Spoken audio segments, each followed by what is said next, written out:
ಸದಾಗಮೈಕ ವಿಜ್ಞೇಯಂ ಸಮತೀತಕ್ಷರಾಕ್ಷರಂ ನಾರಾಯಣಂ ತದಾ ವಂದೇ ನಿರ್ದೋಷಾಶೇಷ ಸದ್ಗುಣಂ. ನಿರ್ಣಯ ಚಂದ್ರಿಕಾ ಆಗಬೇಕು ಅಲ್ವೇ? ತಸ್ಮಾತ್ ಜಜ್ಞಾತ್ ಸರ್ವಹುತರು ಚಸ್ಸಾಮಾನಿ ಜಜ್ಞಿರೇ ಛಂದಾಂಕ್ತಿ ಜಜ್ಞಿರೇ ತಸ್ಮಾದ್ಯಜುಸ್ತಸ್ಮಾದಜಾಯತ ಇತಿ ಪೌರುಷಂ ಸೂಕ್ತಂ ಸಮಸ್ತ ವೇದಾನಾಂ ಜನನಮಾಹ. ತಸ್ಮಾದ್ಯಜ್ಞಾತ್ ಸರ್ವಹುತಃ ಅನ್ನುವ ಪುರುಷ ಸೂಕ್ತ ಎಲ್ಲ ವೇದಗಳ ಜನನವನ್ನು ಹೇಳಿದೆ. ತಥ್ಯಮಾಹ ಭವಾನ್, ನೀನು ಹೇಳ್ತಾ ಇರೋದು ಕರೆಕ್ಟ್. ತದುತ್ಪತ್ತಿ ವಚಶ್ಚ ತದುತ್ಪತ್ತಿ ವಚ ಏವ. ಹುಟ್ಟಿದೆ ಅಂದರೆ ಹುಟ್ಟಿದೆ ಅಷ್ಟೇ. ನಚಾತ್ರ ವಿವಾದ, ವಿವಾದ ಏನಿಲ್ಲ, ಕರೆಕ್ಟಾದ ಅರ್ಥ. ನಿತ್ಯತ್ವ ಸಮಾನಾಧಿಕರಣಾಚೇಯ ಉತ್ಪತ್ತಿ ರೀತಿ ವಿಶೇಷಂ ತುನಾಹ. ವೇದ ನಿತ್ಯವೂ ಹೌದು, ಹುಟ್ಟಿದೆ ಅನ್ನೋದು ಹೌದು. ಅದು ಹೆಂಗ್ರಿ ಅದು? ವೇದ ನಿತ್ಯ ಅಂತೀರಾ, ವೇದ ಹುಟ್ಟಿದೆ ಅಂತೀರಾ, ಅದು ಹೆಂಗದು? ಕಿಮುಕ್ತಂ ಭವತಿ? ಎರಡು ಕರೆಕ್ಟ್. ಅದು ಹೆಂಗ್ರಿ ಕರೆಕ್ಟ್ ಆಗತ್ತೆ? ಅಭಿವ್ಯಕ್ತಿಂ ಅಪೇಕ್ಷೈವ ತದುತ್ಪತ್ತಿ ವಚೋ ಭವೇದಿತ್ಯುಕ್ತಂ ಭವತಿ. ವೇದ ಹುಟ್ಟಿತು ಅಂತಂದರೆ ವೇದ ಅಭಿವ್ಯಕ್ತ ಆದ ಕಾಲ ವೇದ ಹುಟ್ಟಿತು ಅಂತ ಅರ್ಥ. ಯಥಾ ಸರ್ವಲೌಕಿಕೈ ಪುತ್ರೋ ಜಾತಃ ಪುತ್ರಿ ಜಾತ ಗೋಸ್ತರ್ಣಕೋ ಜಾತಃ ಇತಿ. ಮಗ ಹುಟ್ಟಿದ ಅಂದ್ರೆ ಏನರ್ಥ? ಮಗನ ಅಭಿವ್ಯಕ್ತಿಯನ್ನೇ ಮಗ ಹುಟ್ಟಿದ ಅಂತ ಅನ್ನೋದು. ಯಾಕೆ? ತಾಯಿಯ ಗರ್ಭದ ಒಳಗಡೆ ಬಂದ ದಿವಸದಿಂದ ಹುಟ್ಟಿದಾನೆ ಅಂತ ಯಾಕನ್ನಲ್ಲ? ಕಾಣಿಸ್ತಾ ಇಲ್ಲ. ಇರಬಹುದು ಎಂ ಗರ್ಭಿಣಿ, ಈ ಹೆಣ್ಣು ಗರ್ಭಿಣಿ, ಆದರೆ ಗರ್ಭದ ಒಳಗಡೆ ಏನಿದೆ ಅಂತ ಗೊತ್ತಿಲ್ಲ. ಅದರಿಂದಾಗಿ ಅದು ಆಗೋ ತನಕ ಕಾಯಬೇಕು. ಮಗ ಹುಟ್ಟಿದೆ ಅಂತ, ಮಗು ಹುಟ್ಟಿದೆ ಅಂತ ಈಗ ಹೇಳಬೇಕು, 6ನೇ ತಿಂಗಳಿಗೆ ಹೇಳಬೇಕು? ಹುಟ್ಟಿದ ಮೇಲೇ ಹೇಳೋದು. ಯಾಕೆಂದರೆ ಅಭಿವ್ಯಕ್ತಿ. ಆ ರೀತಿ ಅಭಿವ್ಯಕ್ತಿ ಅನ್ನುವ ಕಾರಣದಿಂದ ವೇದ ದೇವರ ಗರ್ಭದ ಒಡಲಲ್ಲಿ ಇದ್ದಾಗ, ದೇವರ ಒಡಲಲ್ಲಿ ಇದ್ದಾಗ ವೇದ ಹುಟ್ಟಿದೆ ಅಂತ ಹೇಳಲಿಕ್ಕಾಗಲ್ಲ. ಯಾಕೆಂದರೆ ಅಭಿವ್ಯಕ್ತಿ ಆಗಿಲ್ಲ. ಈಗ ಹೇಳಬಹುದು, ಯಾಕೆಂದರೆ ಅಭಿವ್ಯಕ್ತಿ ಆಗಿದೆ.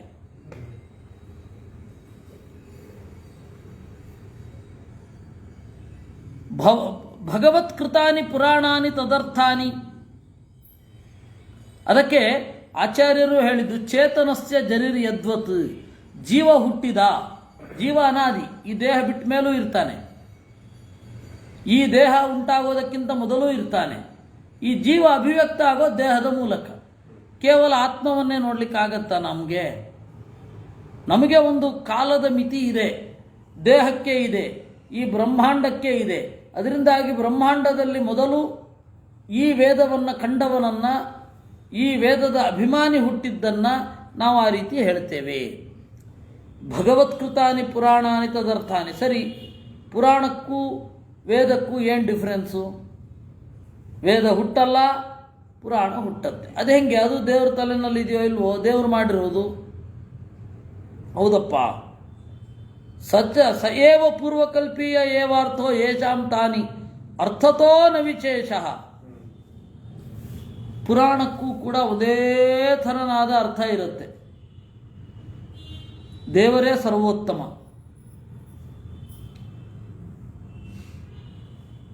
ಏನೇ ಮಾಡಿದ್ರೂ ಇದು ಅದೇ, ಎಲ್ಲ ಒಪ್ಕೊಳ್ತೇವೆ. ಆದರೆ ವಿಶೇಷ ಏನು? ಪುರಾಣಕ್ಕೂ ವೇದಕ್ಕೂ ಡಿಫ್ರೆನ್ಸ್ ಏನು? ಯಾವುದನ್ನು ಪುರಾಣ ಅಂತ ಕರಿಬೇಕು, ಯಾವುದನ್ನು ವೇದ ಅಂತ ಕರಿಬೇಕು? ಅದಕ್ಕೆ ಹೇಳ್ತಾರೆ, ತಮೇವ ವಿಶೇಷಂ ಸ್ಫುಟಮಾಹ ಸರ್ಗೇ ಸರ್ಗೇ ಅನ್ಯಥೈವ ಕ್ರಿಯಂತೆ ಶಬ್ದತಃ. ಪ್ರತಿ ಸೃಷ್ಟಿಯಲ್ಲಿ ಪುರಾಣಗಳ ಪಾಠ ಚೇಂಜ್ ಆಗುತ್ತೆ, ಅರ್ಥ ಅದೇ ಇರುತ್ತೆ. ನಿಮಗೆ ಉದಾಹರಣೆ ಹೇಳಬೇಕು ಅಂದರೆ, ನಾರಾಯಣಂ ನಮಸ್ಕೃತ್ಯ ನರಂ ಚೈವ ನರೋತ್ತಮಂ ಅಂತಿದೆ. ಯಾವುದೋ ಒಂದು ಕಲ್ಪದಲ್ಲಿ ದಾಮೋದರಂ ನಮಸ್ಕೃತ್ಯ ಶೇಷಂಚೈವ ನರೋತ್ತಮಂ ಅಂತಿರುತ್ತೆ. ಅಷ್ಟೇ. ಇನ್ನೊಂದು ಕಡೆ ಜನಾರ್ದನಂ ನಮಸ್ಕೃತ್ಯ ಆಗಬಹುದು. ಆದರೆ ನಾರಾಯಣ ಅನ್ನೋದೇ ಸತ್ಯ. ನಾರಾಯಣ ಅನ್ನುವ ಅರ್ಥವೇ ಎಲ್ಲದಕ್ಕೂ ಇರೋದು. ಶಬ್ದಾರ್ಥವು ಹಿ ವಾಂಗ್ಮಯಂ ನಾಮ. ಶಬ್ದ ಮತ್ತು ಅರ್ಥ ಎರಡು ಸೇರಿದ್ರೆ ಮಾತು ಅಂತೇವೆ. ಅರ್ಥಸ್ಯ ಚ ಅನನ್ಯಥಾತ್ವ ಮುಕ್ತಂ. ಅರ್ಥ ಬದಲಾವಣೆ ಆಗಲಿಲ್ಲ. ತದರ್ಥಾನಿ ಪುನರುಚ್ಯತೆ ಚ ತದರ್ಥ ಪೂರ್ವಸರ್ಗವತ್ ಇತಿ ಸತಾತ್ಪರ್ಯಂ. ಹಿಂದಿನ ಸೃಷ್ಟಿಯಾಗುವಾಗ ಪುರಾಣಗಳು ಯಾವ ಅರ್ಥವನ್ನು ಹೇಳುತ್ತವೋ ಅದೇ ಅರ್ಥವನ್ನು ಚತು ತಪ್ಪದೆ ಈಗಲೂ ಹೇಳ್ತವೆ. ತೇನ ಅನ್ಯಥಾಕರಣಂ ಶಬ್ದತಯೇವೇತಿ ಸ್ಥಿತಂ. ಬದಲಾಗೋದು ಶಬ್ದತಃ. ತದಪಿ ಕ್ವಚಿತ್ ಸಮಾನಾರ್ಥಕ ಪ್ರಯೋಗ. ಕೆಲವೊಮ್ಮೆ ಸಮಾನವಾದ ಅರ್ಥ, ಕ್ವಚಿತ್ ಆನುಪೂರ್ವಿ ವ್ಯತ್ಯಾಸ. ಕೆಲವೊಮ್ಮೆ ಪುರಾಣದಲ್ಲಿ ಶ್ಲೋಕದಲ್ಲಿ ಆಚೀಚೆ ಆಗುತ್ತೆ. ತದಪಿ ಆಯ್ತಲ್ಲ, ಕ್ವಚಿತ್ ಅಧ್ಯಾಯಾದಿ ವ್ಯತ್ಯಾಸೋಪಿ. ಕೆಲವೊಮ್ಮೆ ಅಧ್ಯಾಯಾದಿ ವ್ಯತ್ಯಾಸಗಳು ಆಗುತ್ತೆ. ಪೂರ್ವವಚನಂ ಅರ್ಥಾಂತರೇ ವ್ಯವಸಾಯಯತಿ ವೇದಾನಾಂ ಸೃಷ್ಟಿವಾಕ್ಯಾನಿ. ಇನ್ನು ವೇದ ಸೃಷ್ಟಿಯಾಗತ್ತೆ ಅನ್ನೋದಕ್ಕೆ ಇನ್ನೊಂದು ಅರ್ಥ ಇದೆ ಅಂತಾರೆ. ಪುರುಷ ಸೂಕ್ತದಲ್ಲಿದೆ ಅನ್ನೋದು ಹೌದು. ತಸ್ಮಾತ್ ಜಜ್ಞಾತ್ ಸರ್ವಹುತರುಚಸ್ಸಾಮಾನಿ ಜಜ್ಞಿರೆ. ಮೊದಲನೇ ಅರ್ಥ ಏನು? ಅಭಿವ್ಯಕ್ತಿ. ಎರಡನೇ ಅರ್ಥ ಏನು? ಅವಾಂತರಾಭಿಮಾನಿನಾಂ ದೇವಾನಾಂ ಸಕಾಶಾತ್ ವ್ಯಕ್ತ್ಯಪೇಕ್ಷಯಾಚ ಸಾವಕಾಶಾನಿ. ಆ ವೇದದ ಅಭಿಮಾನಿ ಅವನು ಹುಟ್ಟಿದ ಅನ್ನೋದನ್ನು ವೇದ ಹುಟ್ಟಿತು ಅಂತ ಹೇಳ್ತಾನೆ.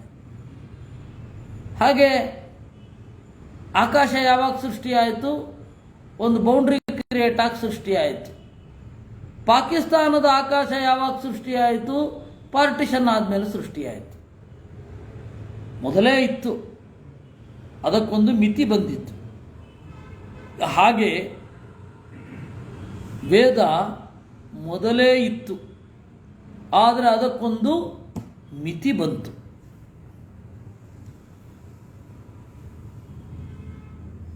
ಇಂದ್ರ ಏಕಂ ಸೂರ್ಯ ಏಕಂ ಜಜಾನ.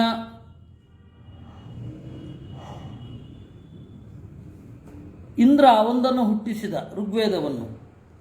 ಸೂರ್ಯ ಒಂದನ್ನು ಹುಟ್ಟಿಸಿದ, ಯಜುರ್ವೇದವನ್ನು. ಹಾಗೆ ಅಭಿಮಾನಿ ದೇವಾನಾಂ ದೇಹೋತ್ಪತ್ತಿ ವ್ಯಪೇಕ್ಷಯಾವ.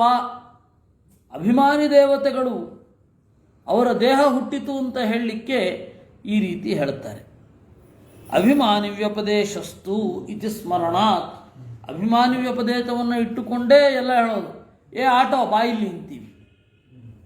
ಅಂದರೆ ಆಟೋ ನನ್ನದು ಅನ್ನುವ ಅಭಿಮಾನ ಯಾರಿಗಿರುತ್ತೋ ಅವನ್ನ ಆಟೋ ಅಂತಾನೆ ಕರೆಯೋದು. ಹೇಗೋ ಹಾಗೆ ಸಂಪ್ರತಿ ಏತಾನಿ ವಾಕ್ಯಾನಿ ಬ್ರಹ್ಮಾಂಡೇನ ಪಠ್ಯಂತೆ. ಸರಿ, ಮಧ್ವಾಚಾರ್ಯರು ಹೇಳಿದ ಈ ವಾಕ್ಯಗಳು ಬ್ರಹ್ಮಾಂಡ ಪುರಾಣದಲ್ಲಿದೆಯಾ ಅಂದರೆ ಇಲ್ಲ. ನೂನಂ ಧೂರ್ತೈ ಅಂತರಿತಾನಿ. ಧೂರ್ತರು ಅಭ್ಯಾಸ ಮಾಡಿಬಿಟ್ಟಿದ್ದಾರೆ ಇವತ್ತಿನ ಬೆಂಗಳೂರಿನ ಪರಿಭಾಷೆಯಲ್ಲಿ ಹೇಳೋದಾದ್ರೆ.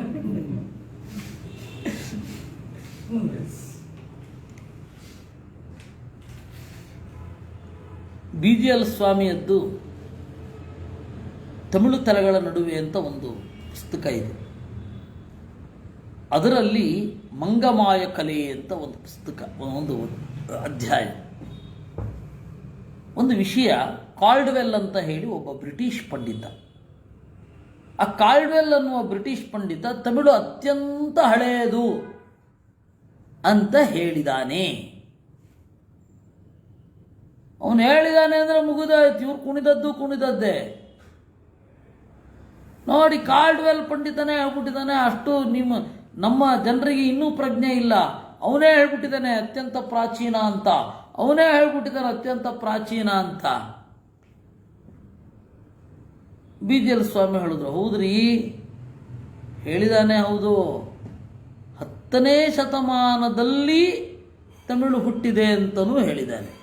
ಅಂದರೆ ಅವನು ಅತ್ಯಂತ ಪ್ರಾಚೀನ ಅಂತ ಹೇಳಿದ್ದು ಭಾರತೀಯ ಭಾಷೆಗಳಲ್ಲಿ ಅತ್ಯಂತ ಪ್ರಾಚೀನ ಅಂದರೆ 10ನೇ ಶತಮಾನಕ್ಕಿಂತ ಮೊದಲು ಈ ತರಹದ ಭಾಷೆಯೇ ಇರಲಿಲ್ಲ ಅಂತಲೂ ಅವನ ಅರ್ಥ ಆಗತ್ತೆ ಅಂತ.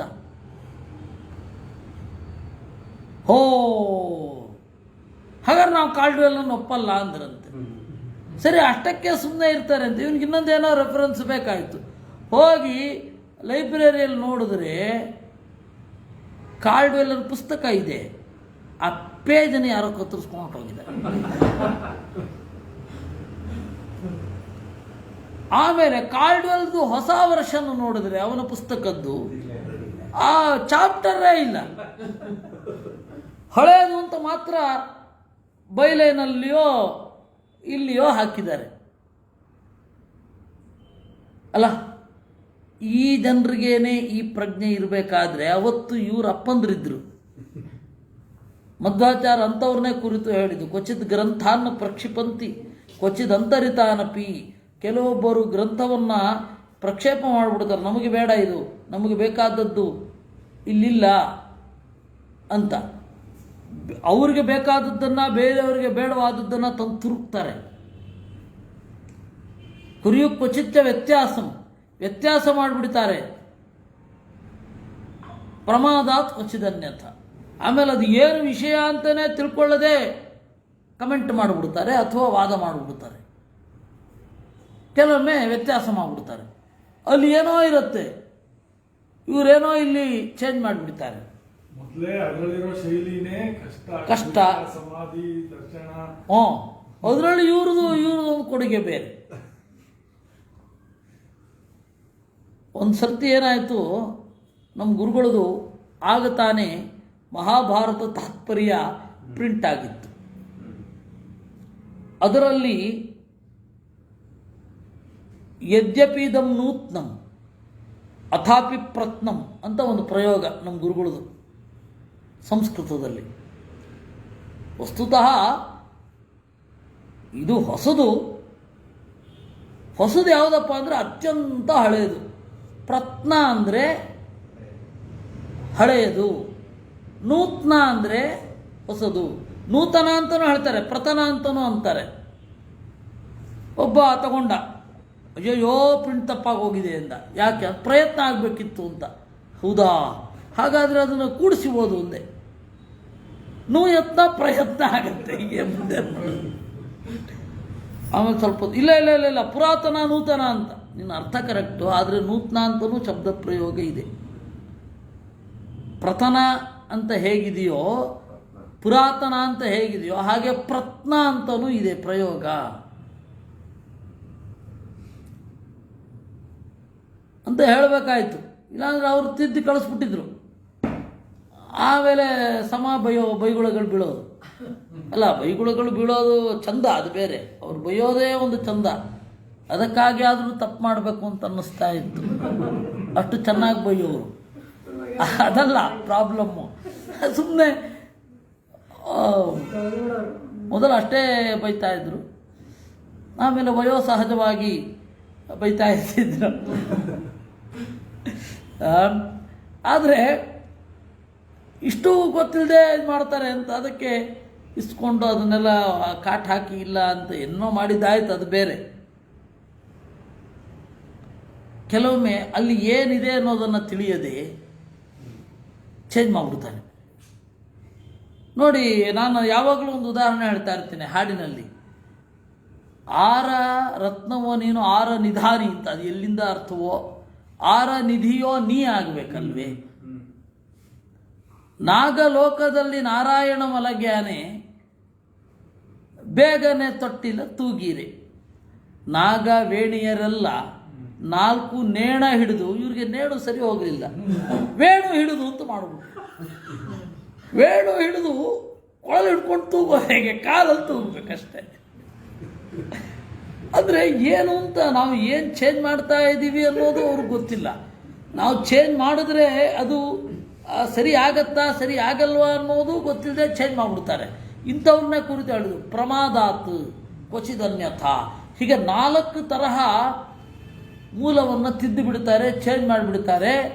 ಮೊದಲ 3 ದುರುದ್ದೇಶ ಪೂರ್ವಕವಾದದ್ದು, ಇನ್ನು ಒಂದು ದಡ್ಡತನ ಅಂತ. ದಡ್ಡತನದಿಂದ ಪ್ರಮಾದದಿಂದ ಏನು ಬೇಕಾರಾಗತ್ತೆ ಅಲ್ವೇ?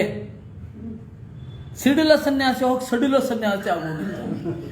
ಸಿಡಿಲ ಸನ್ಯಾಸಿ ವಿವೇಕಾನಂದ ಅನ್ನೋದು ಹೀಗಾಗ್ಬಿಟ್ರೆ ಗತಿ ಏನು? ಅದು ಭಾರಿ ಕಷ್ಟ. ಅದರಿಂದ ಪ್ರಮಾದ ನೋಡಿ, ಅದಕ್ಕೊಂದು ಉದಾಹರಣೆ ಅಂತಾರೆ ಇವರು. ಇದಕ್ಕೆ ನೂನಂ ಧೂರ್ತೈ ಅಂತರಿತಾನಿ. ಧೂರ್ತರು ಖಂಡಿತವಾಗಿ ಇದನ್ನು ಹಶಪ್ ಮಾಡಿದ್ದಾರೆ. ಅಥಾಪಿನ ಪ್ರದೇಶಾಂತರ ಸ್ಥಾನಿ, ಹೋಗಲಿ ಬೇರೆ ಕಡೆ ಇದೆಯಾ ಅಂದರೆ ಅದೂ ಇಲ್ಲ. ಕಿಂತು ನಿರಂತರಾಣಿ ಇತ್ಯೇವ ಸಾಧೀಯಾನ್ ಪಕ್ಷ, ಬೇರೆ ಬೇರೆ ಕಡೆ ಇಲ್ಲ, ಒಂದೇ ಕಡೆ ಇದೆ. ಇತಿಕರಣಾಭಾವಶ್ಚ ಏತಮೇವ ಪಕ್ಷಂ ದೃಢಯತಿ. ನೋಡಿ, ತದುತ್ಪತ್ತಿ ವಚಶ್ಚೈವ, ಅಲ್ಲಿಂದ ಹಿಡಿದು ಸ್ಥಿರಾತ್ಮನಾಂ ಅಲ್ಲಿ ತನಕ ಒಂದೇ. ಅದರಿಂದಾಗಿ ಪ್ರಚಲಿತ ಪಾಠದಲ್ಲಿ ಇತಿ ಅಂತ ಪೂರ್ವಸರ್ಗವತ್ತು ಇತಿ ಇಲ್ಲ, ಇಲ್ಲಿ ಇದಿಲ್ಲ. ಪಂಡಿತಾಚಾರ್ಯ ವಚನಾಚ್ಚ ಏತದವಸೀಯತೆ, ಅದಿಲ್ಲ ಅಂತ ಹೆಂಗೆ ಗೊತ್ತು? ಇಲ್ಲ, ಪಂಡಿತಾಚಾರ್ಯರ ಮಾತಿನಿಂದ ಗೊತ್ತಾಗತ್ತೆ.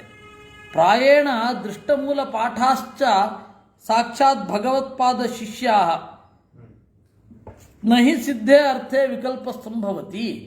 ಪ್ರಾಯ ಆಚಾರ್ಯರ ಎಲ್ಲ ಶಿಷ್ಯರು, ಮೂಲದಲ್ಲಿರುವ ಶಿಷ್ಯರು ಅಂದರೆ 9 ಜನ ಪಾಠವನ್ನು ನೋಡಿದ್ದಾರೆ ಎಲ್ಲರೂ. ನಹಿ ಸಿದ್ಧೇ ಅರ್ಥೇ ವಿಕಲ್ಪ ಸಂಭವತಿ ಸ್ಥಿರಾತ್ಮನಾಂ ಅನಾದಿತಃ ಏಕಾಕಾರ ಆನುಪೂರ್ವಿಕಾಣಾಂ. ಪೆನ್ನ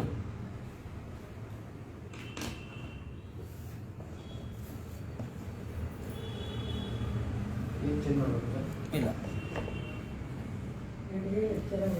ಒಂದೇ ತರಹದ ಆನುಪೂರ್ವಿ ಇದೆ. ಸ್ಥಿರ ಅವಿಕಾರಿ ಆತ್ಮ ಸ್ವರೂಪಂ ಯೇಷಾಮಿತಿ.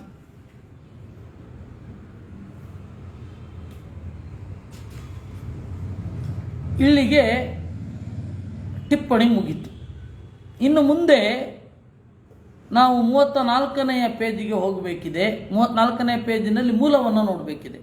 ನಚ ಅನಿತ್ಯತ್ವೇ, ಮಧ್ವಾಚಾರ್ಯರ ಮಾತಿದು, ನಚ ಅನಿತ್ಯತ್ವೇ ಶ್ರುತಿ ವೇದ ಇತ್ಯಾದಿ ವಿಶೇಷ ಶಬ್ದೋ ಯುಜ್ಯತೆ. ಅಲ್ಲ, ಶ್ರುತಿ ಅಂದರೆ ಏನು?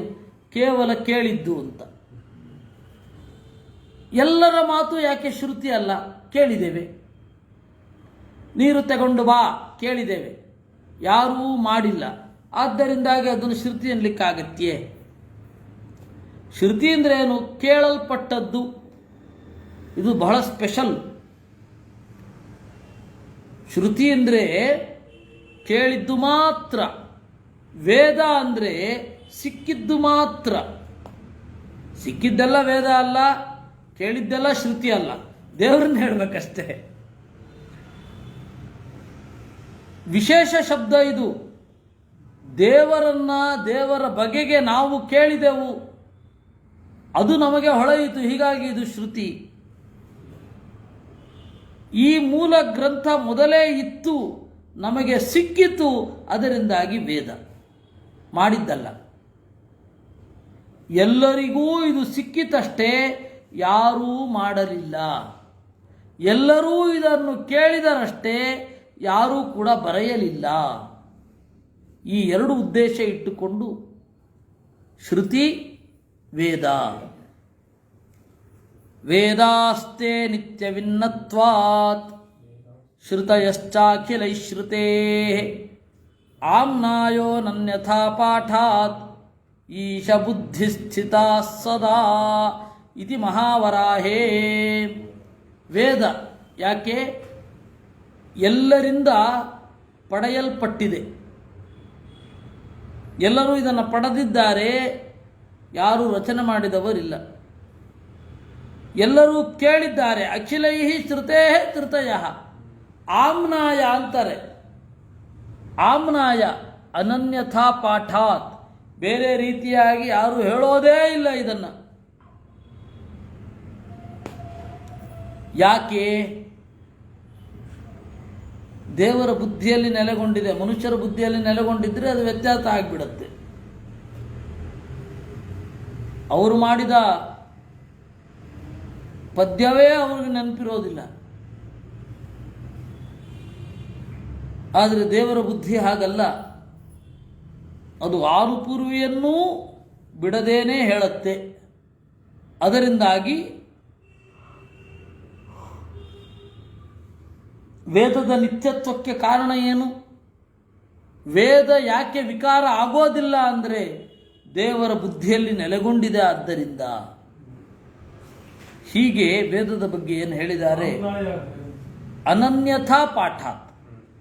ಇದನ್ನು ಬೇರೆ ರೀತಿಯಾಗಿ ಹೇಳಲಿಕ್ಕೆ ಆಗಲ್ಲ, ಹೇಳಲಿಲ್ಲ. ಮೊದಲು ಯಾವ ರೀತಿ ಹೇಳಿದ್ದಾರೆ ಹಾಗೆ ಹೇಳಿದ್ದಾರೆ. ಅಗ್ನಿಮೀಳೆ ಪುರೋಹಿತಂ, ಇದೇ ಸ್ವರದ ಅನುಪೂರ್ವಿ. ಬೇರೆ ರೀತಿಯಾಗಿ ಎಲ್ಲಿ ವನ್ಹಿಮೀಳೆ ಪುರೋಹಿತಂ ಅಲ್ಲ. ಇಲ್ಲಿ ದಕ್ಷಿಣ ಅಲ್ಲ, ಆಮ್ನಾಯ ಪೀಠ ದಕ್ಷಿಣ ದಿಕ್ಕಿನಲ್ಲಿರುವ ವೇದವನ್ನು ಅಧ್ಯಯನ ಮಾಡುವ ಜಾಗ ಅಂತ. ದಕ್ಷಿಣಾಮ್ನಾಯ ಪೀಠ, ಉತ್ತರಾಮ್ನಾಯ ಪೀಠ ಅಂದರೆ, ಆಮ್ನಾಯ ಅಂದರೆ ವೇದ, ಉತ್ತರ ದಿಕ್ಕಿನಲ್ಲಿರುವ, ಇವಾಗ ಉತ್ತರಾದಿ ಮಠ ಇದ್ದಾಗ ಉತ್ತರದಲ್ಲಿ ಹೆಚ್ಚು ಅವರ ಪ್ರಸಿದ್ಧಿ. ಹೀಗಾಗಿ ಅದೇ ಆದಿ ಅಂದರೆ ಅಲ್ಲಿ ಪ್ರಧಾನ. ಉತ್ತರವೇ ಪ್ರಧಾನವಾಗಿರುವ ಮಠ, ಪಶ್ಚಿಮವೇ ಪ್ರಧಾನವಾಗಿರುವ ಮಠ ಪಶ್ಚಿಮಾದಿ ಮಠ, ದಕ್ಷಿಣವೇ ಪ್ರಧಾನವಾಗಿರುವ ಮಠ ದಕ್ಷಿಣಾದಿ ಮಠ. ರಾಜೇಂದ್ರ ತೀರ್ಥರ ಪೂರ್ವಾದಿ ಮಠ, ಪೂರ್ವ ದಿಕ್ಕೇ ಅವರಿಗೆ ಪ್ರಧಾನ. ಹಾಗೆ ಇದು ಕೂಡ ಹಾಗೆ. ಇಷ್ಟು ನಾವು ಮಹಾವರಾಹದ್ದನ್ನು ನೋಡ್ತಾ ಇದ್ದೇವೆ. ಉಳಿದದ್ದು ಮುಂದಿನ ಬಾರಿ ಮಾಡುವ. ಅದನ್ನು ಹೇಳುವ ನೆಕ್ಸ್ಟ್. ಔಷಧಿ ಹೇಳಿದ್ರಲ್ಲ,